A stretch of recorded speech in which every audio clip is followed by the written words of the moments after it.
গেল কয়েকদিনের টানা বৃষ্টির কারণে ডেঙ্গুর প্রকোপ আরও বাড়তে পারে। আগামী 2 থেকে 3 সপ্তাহের মধ্যে এর প্রভাব দৃশ্যমান হবে, এমনটা জানিয়ে বিশেষজ্ঞরা বলছেন মশা নিয়ন্ত্রণ কার্যক্রম জোরদার করতে ব্যর্থ হলে এ মাসে ঢাকায় ডেঙ্গু আক্রান্তের সংখ্যা জুনের তুলনায় দ্বিগুণ হতে পারে।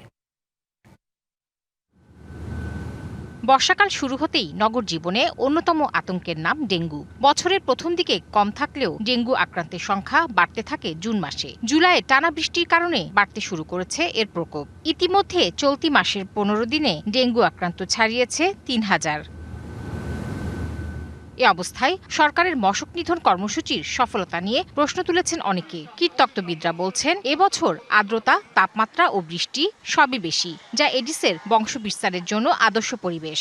এডিস স্ত্রী মশা তারা একবারে 100টার মতো ডিম পাড়তে পারে, যেখানে কিউলেক্স মশা ভেলা আকারে ডিম পাড়ে, যেটা লক্ষ লক্ষ হতে পারে। কিউলেক্স মশাটার সংখ্যা যেহেতু বেশি, উৎপাদনের সংখ্যা বেশি, সেজন্য কিউলেক্স মশাটা আমরা বেশি দেখি, এডিস মশাটা দেখি না। কিন্তু এডিস মশাটা ঠিকই কিন্তু।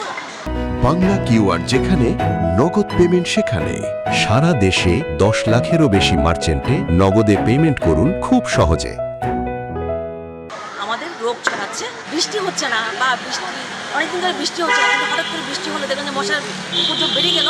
এটাই একমাত্র কারণ যে আগের সময় যে ডিমটা পেরে গেছিল সেটা তারা তাড়াতাড়ি ফুটিয়ে তারা মশার জন্ম দিতে পারে, মৃত্যু দিতে পারে।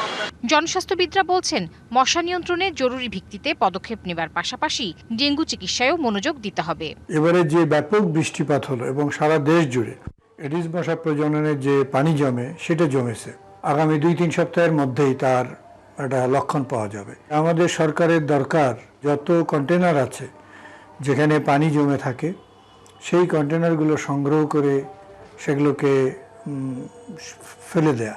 যেখানে পানি জমে আছে বড় জায়গায় সেই পানিগুলোকে নিষ্কাশনের ব্যবস্থা করা, আর না হলে সেখানে লার্ভিসাইডিং করা। এসব পদক্ষেপ নিতে ব্যর্থ হলে বর্ষায় ডেঙ্গু সংক্রমণ বাড়তেই থাকবে বলেন এই বিশেষজ্ঞ। জরুরি ভিত্তিতে তাহসিনা জেসি, ডিবিসি নিউজ, ঢাকা।